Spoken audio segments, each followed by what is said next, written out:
Hello everyone, this is doctor Jivesh Yadav. तो according to NCISM syllabus हम लोग संहिता अध्ययन कवर कर रहे थे और इसके अंतर्गत ऑलरेडी हमने जो आपका सूत्री स्थान है, शारीर स्थान है और जो निदान स्थान है, इंद्रिय स्थान है, ये हमने कवर कर लिया है। और इसी कड़ी में हम लोग जो है अभी लास्ट जो स्थान है आपका विमान स्थान, उसको अपन कवर कर रहे हैं। जिसके अंतर्गत अपन आज जो है फिफ्थ जो चैप्टर है आपका स्रोतस विमानीय जो अध्याय है, इसके विषय में बात करेंगे।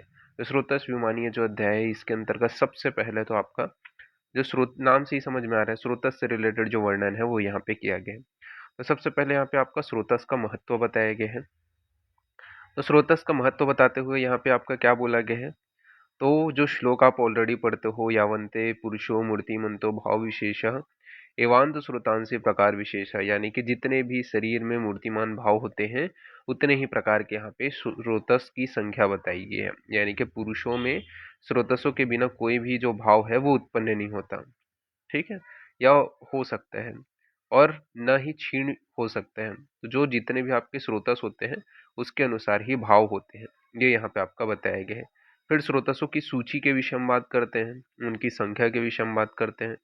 तो स्रोतसों की जो सूची है, इसके विषय में अपन बात करें तो कौन से स्रोतस हैं, तो आचार्य जो चरक है उन्होंने स्रोतस के यहाँ पे आपके प्रकार बताए हैं। ठीक है, प्राण हो गया, प्राण अन्न रुधिर मांस मेद मज्जा शुक्र पुरुष स्वेद वात पित्त श्लेष्मणा पुनः शरीर चरणम सर्व श्रोतांसी भूत। ठीक है, तो यहाँ पे आपका बताया गया भूतानी, तो यहाँ पे आपका बताया गया है कौन से हैं। प्राण वह स्रोतस है, उदक वह स्रोतस है, अन्न वह है, रस वह है, रक्त वह है, मांस वह है, मेद वह है, इस अस्थि मज्जा वह है, शुक्र वह है, और आपका क्या है, मूत्र वह है, स्वेद वह है, पुरुष वह है। इस प्रकार से 13 प्रकार के जो स्रोतस हैं उनकी संख्या यहाँ पे आचार्य जो चरक है उन्होंने बताया है। ठीक है, तो सबसे पहले तो ये याद रखना, ठीक है, 13 प्रकार के स्रोतस किसने बताया है, तो 13 प्रकार के जो स्रोतस हैं वो जो है आचार्य चरक मानते हैं। अब इनके एक एक के जो है अपन मूल देख लेते हैं। जैसे कि प्राण वह जो स्रोतस है, इसका मूल क्या है, हृदय तथा महास्रोतस को बताया गया है। तो हृदय मूलम महास्रोतस, ये क्या है, प्राण वह स्रोतस का मूल है। फिर उदक वह स्रोतस के मूल के विषय में बात करते हैं, तो उदक वह स्रोतस का मूल क्या है, तो तालु और क्लोम को जो है उदक वह स्रोतस का मूल बताया गया है। ठीक है, हृदय यानी कि हार्ट और महास्रोतस को प्राण महास्रोतस का मूल बताया गया है, जबकि आपका तालु और क्लोम को क्या है, उदक वह स्रोतस का मूल बताया गया है। यानी कि आपका जो पैलेट रीजन है, ठीक है, और क्लोम है उसको। फिर नेक्स्ट अपन बात करते हैं अन्नवह स्रोतस के विषय में। तो अन्नवह जो स्रोतस है, इसका मूल अमाशय और वाम पार्श्व को बताया गया है। तो अन्नवह स्रोतस का मूल क्या है, अमाशय और वाम पार्श्व को बताया गया है। जबकि रस वह जो स्रोतस है, इसका मूल हृदय और 10 धमनियों को बताया गया है। तो रस वह स्रोतस का मूल क्या है, हृदय तथा 10 धमनियां। इसी प्रकार रक्त वह जो स्रोतस है, इसका मूल यकृत तथा प्लीह है। मांस वह जो स्रोतस है, इसका जो मूल है वो स्नायु तथा त्वक को बताया गया है। मेदो वह जो स्रोतस है, इसका मूल वृक्क तथा वपवन को बताया गया है। अस्थि वह जो स्रोतस है, इसका मूल मेध तथा जघन को बताया गया है। ठीक है, तो ये चीज आपको ध्यान में रखना है। इसी प्रकार जो मज्जा वह स्रोतस है, तो मज्जा वह जो स्रोतस है, इसका मूल अस्थि तथा संधियों को बताया गया। तो मज्जा वह स्रोतस का मूल अस्थि तथा संधियां है। शुक्र वह स्रोतस का मूल वृषण तथा सेफ है। मूत्र वह स्रोतस का जो मूल है वो अस्थि तथा वक्षण है। स्वेद वह स्रोतस का जो मूल है वो मेद तथा लोमकूप है। पुरुष वह स्रोतस का जो मूल है वो पक्वाशय तथा स्थूलगुद को बताया गया है। तो ये आपको विशेष रूप से ध्यान रखना है, ये आपके 13 प्रकार के स्रोतस तथा उनके मूलों का वर्णन यहाँ पे किया गया है। फिर प्राण महास्रोतस के मूल के विषय में बात करते हैं। तो प्राण महास्रोतस का जो मूल है उसमें बोला गया है, तत्त प्राण महानाम स्रोतसाम हृदय मूलम महास्रोतस्य। तो प्राण मह जो स्रोतस है उसके मूल में क्या बताया गया, हृदय तथा महास्रोतस को जो है प्राण महास्रोतस का यहाँ पे आपका मूल बताया गया है। फिर प्राण महास्रोतस के दुष्टि के लक्षण के विषय में बात करते हैं। तो दुष्टि के क्या क्या लक्षण है प्राण महास्रोतस के, तो अतिसृष्ट, उच्छ्वास, अति विबद्धता आ जाती है। ठीक है, मतलब यहाँ पे आपका जो रेस्पिरेशन प्रॉब्लम है, ठीक है, रेस्पिरेशन एक्सपिरेशन में इसमें क्या है आपको प्रॉब्लम आएगा। ठीक है, इसमें विबंध आ जाएगा। कुपित हो जाता है जो वायु है वो। ठीक है, इसके अलावा जो है अल्प जो है शब्द के साथ में उच्छ्वास होते हैं, सॉरी जो उच्छ्वास होगा, ठीक है, इंस्पिरेशन करेगा वो शब्द के साथ में होगा। इसके अन्य थोड़ा बहुत पेन भी होगा उच्छ्वास के दौरान।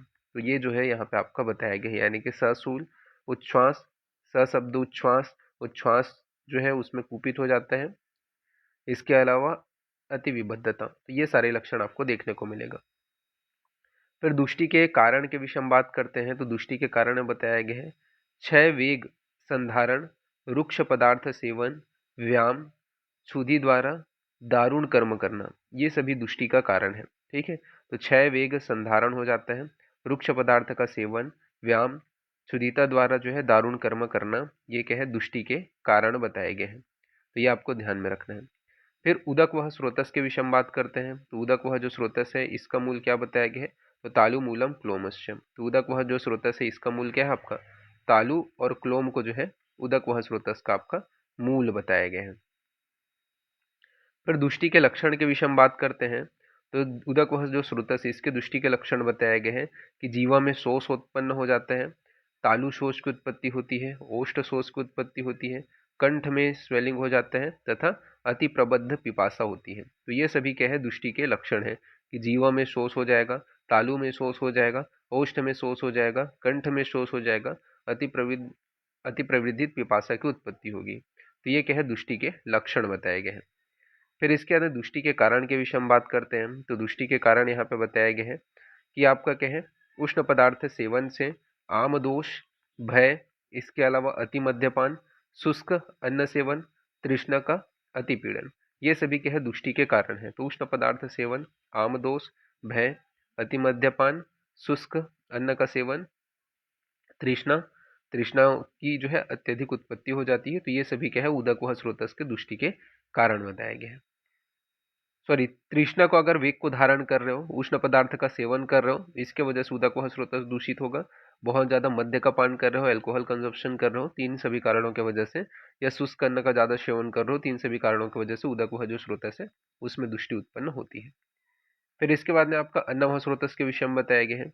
तो अन्नवह जो स्रोतस है इसका मूल आपका क्या बताया गया है, तो अन्नवह जो स्रोतस है इसका मूल जो है आपका अमास है, और अमाशय मूलम वामम वाम पार्श्वम च। ठीक है, तो वाम पार्श्व और अमाशय, इसको क्या है, आपका अन्न वह स्रोतस का मूल बताया गया है। ठीक है, तो ये आपको ध्यान में रखना है, अन्न वह जो स्रोतस है इसका मूल क्या है आपका, अमाशय और वाम पार्श्व। ठीक है, तो यहाँ पे इसका फर्स्ट जो पार्ट है वो फिनिश होता है। यहाँ पे जो मैं पासवर्ड है ये रखूंगा। ठीक है, जैसे आप मूल टाइप करोगे तो ये पीडीएफ आपको ओपन हो जाएगा। ठीक है, तो अभी के लिए इतना ही, नेक्स्ट क्लास में अपन आगे का कंटिन्यूएशन करेंगे। ओके, तो फिर थैंक यू क्लास।